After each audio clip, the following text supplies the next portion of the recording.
Vous êtes branchés sur la radio Campus Unikin, la radio du savoir, sur 107.6 MHz, votre radio. Bienvenue si vous nous rejoignez à la radio Campus Alma Mater. Nous émettons sur la 107.6 MHz à modulation des fréquences. Au sommaire de ces bulletins d'information, le chef de l'État, Félix Antoine Tshisekedi, est arrivé à New York pour prendre part à la 79e session de l'Assemblée générale des Nations Unies. La sécurité dans la partie est de la République démocratique du Congo demeure un axe majeur de cette mission. 1685 prisonniers gravement malades ont été libérés de la prison centrale de Makala sous la supervision du ministre d'État et garde des Sceaux, Constant Mutamba. Vous suivrez les détails dans ces bulletins. Bientôt, les étudiants vont avoir un ordinateur portable à crédit grâce au programme Un étudiant, un ordinateur lancé par la ministre de l'Enseignement supérieur et universitaire Marie-Thérèse Sombo à l'Institut supérieur des techniques appliquées ISTA Kinshasa.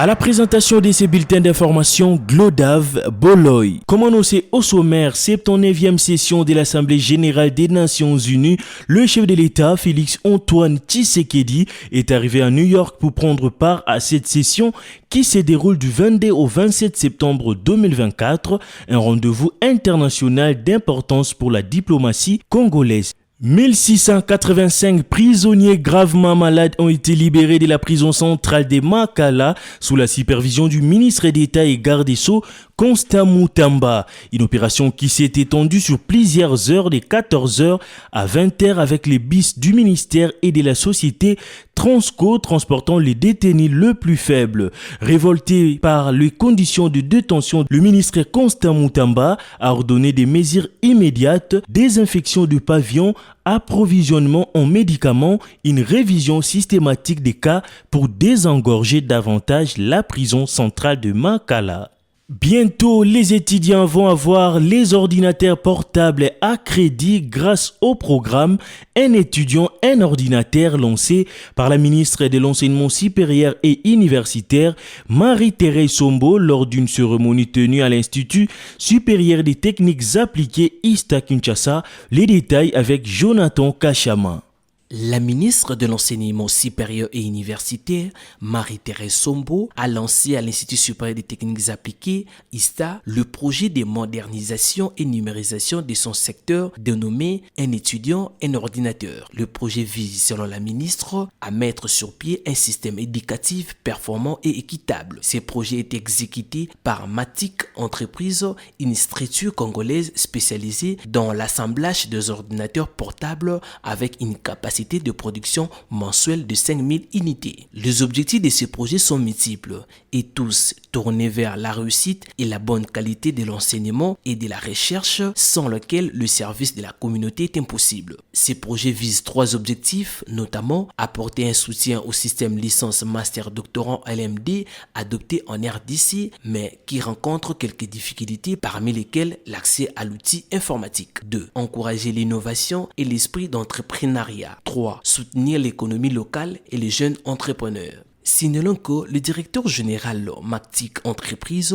donne quelques modalités pour acquérir ces ordinateurs à partir de $250 dont ils auront la liberté de payer à plusieurs tranches durant 12 mois maximum. Les caucus des députés nationaux du Nord Kivu dénoncent l'expoliation des terrains publics et privés ainsi que les conflits fonciers dans leur province. À cet effet, ils ont rencontré la ministre d'État, ministre des Affaires foncières Akasia Bandoubola pour trouver une solution rapide à ces problèmes de spoliation dans cette partie du pays.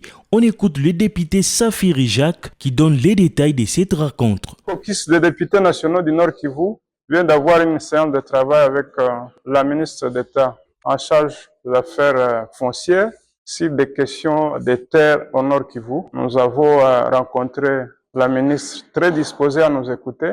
On a échangé à bateau rompu sur des questions qui concernent les concessions foncières au Nord Kivu. Elle nous a présenté ce qu'elle est en train de faire pour essayer un peu d'assainir ce secteur. Parce qu'en fait, comme vous le savez, c'est un secteur très sensible. Beaucoup d'opérateurs politiques, économiques se livrent à la spoliation des concessions de l'État. Mais nous l'avons rencontrée engagée à finir cette spoliation. Elle a pris des mesures qu'elle a proposées au gouvernement pour que désormais, celui qui s'engage à spolier une concession de l'État, un immeuble de l'État, soit sanctionnée. Et elle est partie même à prendre des mesures conservatoires qui concernent les territoires occupés. Vous savez que Rutshuru, Masisi, Nyiragongo sont occupés par l'ennemi, la moitié également de Lubero. Madame la ministre a déjà pris des mesures conservatoires pour que les gens qui prendront des actes sur les terres qui se trouvent dans les territoires occupés, ces actes sont nuls et de nul effet. Nous allons l'accompagner parce qu'il y a beaucoup de dossiers à Goma, en Nord Kivu, qui nécessitent que la ministre prenne des décisions fortes, que ce soit au niveau de ses services, que ce soit au niveau du gouvernement. 23 septembre, journée internationale des langues des signes, une journée unique de soutenir et protéger l'identité linguistique. Pour cette année, le thème est défendre les droits des langues des signes. Merveille Congo nous en parle. 23 septembre de chaque année, l'humanité célèbre la journée internationale de langue des signes. Elle a été proclamée comme journée internationale par les Nations Unies en 2017 pour soutenir l'identité linguistique et la diversité culturelle de toutes les personnes sourdes et malentendantes. Messi Kabeya, chef des travaux en lettres et civilisation africaine, explique l'importance de langue de signes dans une société. Les signes en soi n'ont pas une signification universelle. Donc il n'y a pas un signe, il n'y a pas un geste qui puisse être interprété ou compris de la même façon dans toutes les sociétés. Les signes ont une signification contextuelle parce que les signes participent à la culture d'un peuple donné. Dans chaque culture, chaque signe a une signification appropriée. Même en dehors de signes, de gestes et tout ça, les couleurs peuvent aussi communiquer une certaine information. Mais la signification que les gens donnent à telle ou telle couleur dans telle communauté est seulement comprise dans cette communauté. Il est difficile que toutes les significations que nous donnons à telle couleur lorsque nous l'utilisons pour besoin de communiquer puissent être compris ou interprétés de la même façon dans toutes les communautés. D'après cet expert en linguistique, les signes non-verbaux participent de même manière que les signes verbaux à la transmission de l'information. Les signes non-verbaux participent à la transmission d'informations ou à la communication dans un sens simple. Parce que l'homme, quand il parle, il ne parle pas seulement pour transmettre des informations à travers la parole.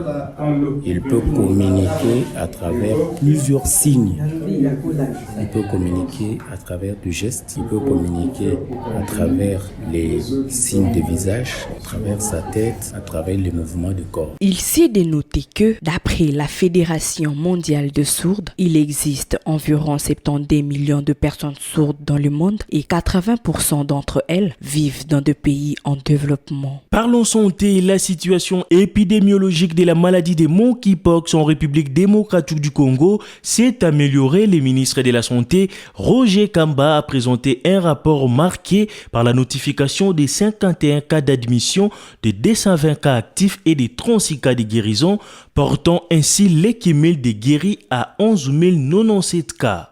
Des 4 clubs congolais engagés aux compétitions interclubs de la CAF sont qualifiés en phase des poules. Il s'agit du tout-puissant Mazembe Anglebert de Lubumbashi et des AS Maniema Union de Kindu.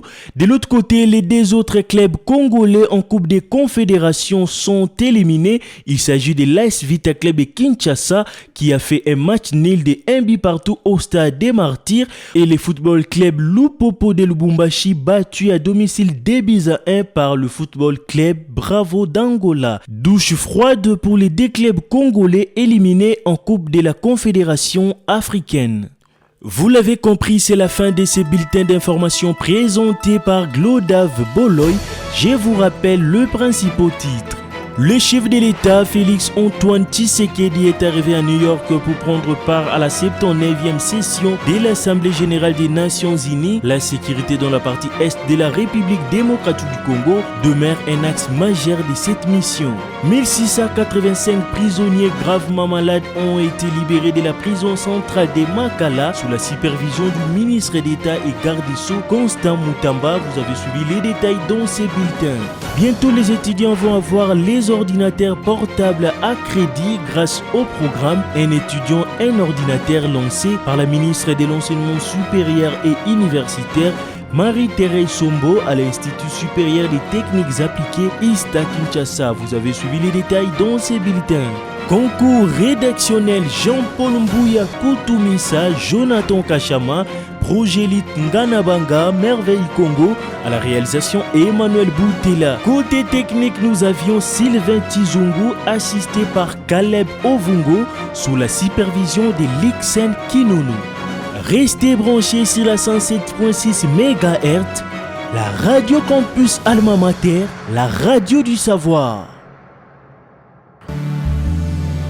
Vous êtes branchés sur la Radio Campus Unikin, la radio du savoir, sur 107.6 MHz, votre radio.